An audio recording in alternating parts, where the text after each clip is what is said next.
મારા વાલા મિત્રો, ખબર નહીં મમ્મી આ શું લાયા છે? મમ્મી આ શું લાયા છો? હા બતાવો.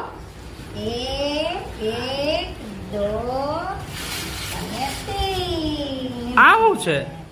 આ છે ને જે સગડી છે. હે, સગડી છે? કોળસા મૂકવાના હા. અને અહીંથી હરગાઈ દેવાનું એકવાર, પછી કોળસા આપણા હળગતા લે. આનું વજન 5 કિલો ઉપર છે, 5-6 કિલો ઉપર તો આનું જ વજન છે. અરે વાહ મમ્મી, તમે તો બહુ મસ્ત વસ્તુ લાયા.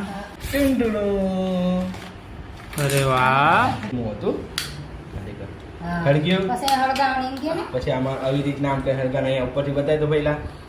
આ દેખા હળગે. હા મસ્ત છે. હળગી જાય. મોલું છે ને બહુ ખુશ થઈ ગયો કેમ પૂછો? કે ગરમ પાણીથી ના સવારમાં મારે ઓફિસ જવાનું હોય, શિયાળાનો ટાઈમ છે એટલે ગરમ ગરમ ધકધકતું પાણી હોય ને મમ્મી ગરમ પાણીથી નાની મજા આવે ને એટલે ધક ધક